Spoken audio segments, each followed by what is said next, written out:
Hey, welcome back to the lab. Really in the lab, here's what we talk about the difference between the people that have all the success and the people that are struggling. And one of the key things that we find is what we call creative contact. I write about it in my book. You'll want to get that to make your life and business better. But there's a section in there called creative contact, and it gives you some examples of how we do it. Today we're going to talk about some real life examples too, outside of the things we talk about in the book. And it's not just Rewire, it's not just our opinion. This is a quote, and I've seen it both from the Carnegie people and the Forbes people. It says 85% of your financial success is due to your skills in what they call human engineering, or communication. Your personality, human engineering is your personality, ability to communicate, negotiate, and lead. Shockingly, only 15% is due to technical knowledge. Now, what does that mean, really? What that means is that in real life, we hear people go, well, I need to really understand my product before I go out and talk about it. No, you don't. What you really need to do is understand personality, ability to communicate, negotiate, and lead. That's really where the focus should be, regardless of what you sell. And of course, if you're selling something that's highly technical to highly technical people, yeah, they're going to want to know all that technical stuff, so you're going to want to know that. But for the vast majority of all the population you're ever going to talk to or come into contact, or you're probably, most all of us are ever going to make all of our money, is in how we communicate with people. And how you can set yourself apart in that communication to look a little different from everybody else who's trying to communicate. So you want to set yourself apart in a positive light, right? A positive light, so they give you a lean in, a listen, so they focus on you rather than the gajillion other people that are trying to sell the same thing you do, or market the same thing, or get the attention of the other person. So how do you do that? It's not that tricky, as most things are. People think, there's a big science to it. There's a big science, but there's only a few things that you need to really apply. And if you apply these things, it's going to take you most of the way you ever need to go. So let's get on to it. We're going to cover 3 areas where you can set yourself apart from the competition in a positive way, and you start using these immediately. It's almost like you don't even have to practice, study, no. Just remind yourself to do them. One, in everyday life.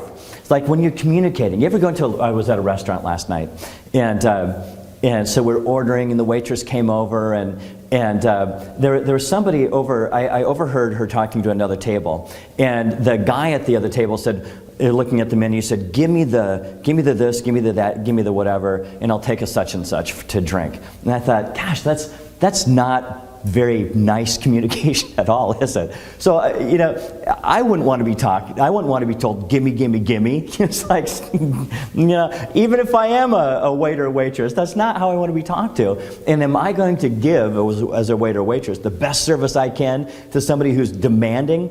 Probably not. I'm going to suck it up and take it because I want the 15% tip, or however much I can get. But so she comes over, and I thought,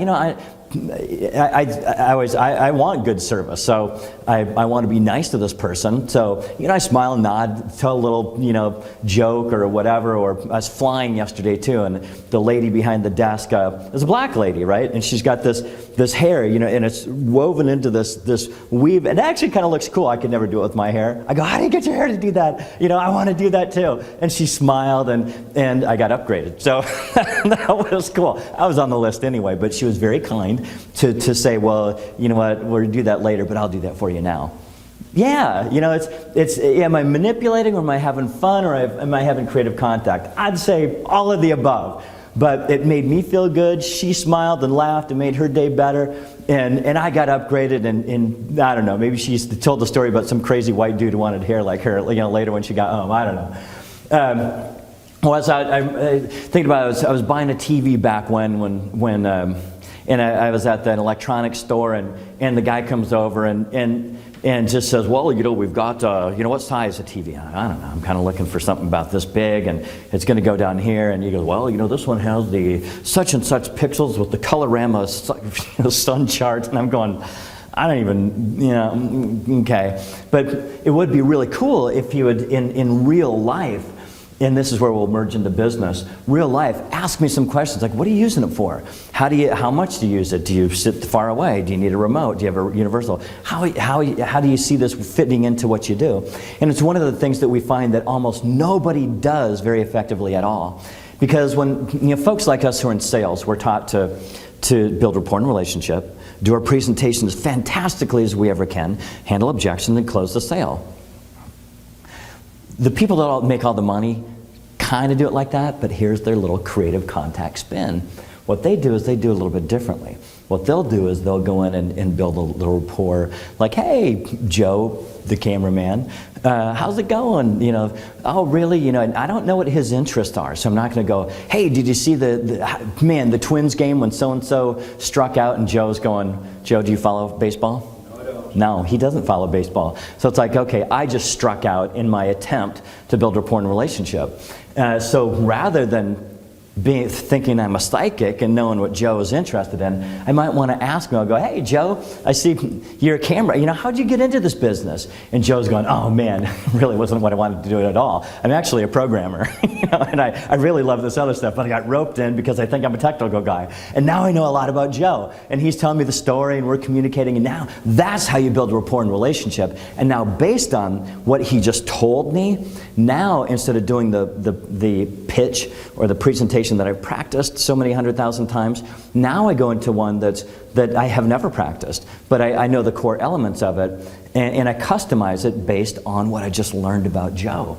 So I can be creative, I can mold my presentation creatively to match what Joe's interested in. One of the things too is, let's hit messages. One of the things that we do is we work a lot on the phone, and we leave a lot of messages. Today there's more messages left than there were yesterday. And 2 years ago it was way different. Today it's way different than it was 2 years ago. People don't answer the phone like they used to. So if you're going to leave a message, you can't go, hey, this is John Eliaston calling about the same thing that I called about before. Hey, give me a call. Can you imagine? Put yourself in the shoes of the recipient of that message. They go, yeah, I couldn't make a decision then. You don't have any news. And that's the key, is news. You don't call it anything new. So we find that you got to be creative in your messages. And like Chuck Fowler here at First Vice President of Sales, forever ago, he used to be one of the top salespeople at Select Comfort, Sleep Number people, when they had telemarketing rooms. He worked on the phone. And he tells a story about his message would be, or even when he's talking to people, he'd go, sleep tight. It's like, really? What kind of guy says anything like that? Well, the top salesman in the company does that. But that's just it's little things that because most guys would never say that. They would never say that.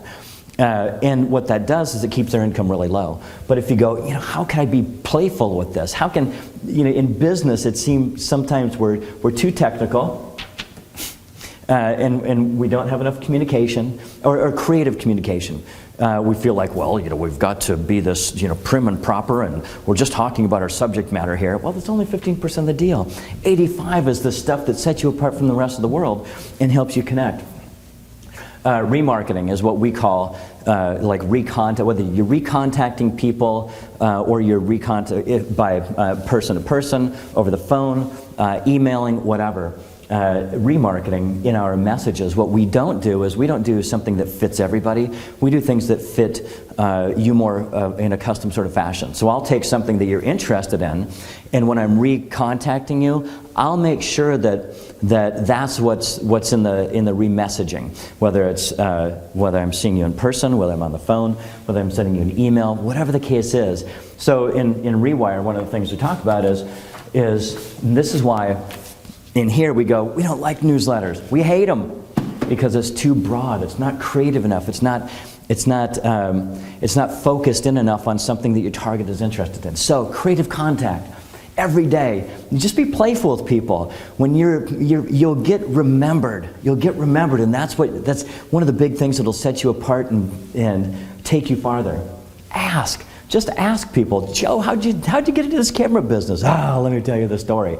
Now I know what to talk to Joe about, so I can sell him, or so I can get him to buy. People don't like to be sold; they love to buy, and they love to buy from people who are interested in them. And when you're remarketing or leaving a message, make sure that it's a little custom. You come to them with news and things that are interesting to them rather than just clearly just something broad. It's like when you send a mail piece and you get it and you go, well, that's clearly not directed to me. Or again in a newsletter, when it's like your accountant sends you a newsletter and it's like about every other sort of situation except yours. I don't have time to read all that. Just send me the little stuff that's brief, that impacts me, and I know that you're interested in me. Creative contact, it's really what will take your business, your life. Whether you're in business or not, it'll take you from where you are to where you want to be. Thanks. See you next time.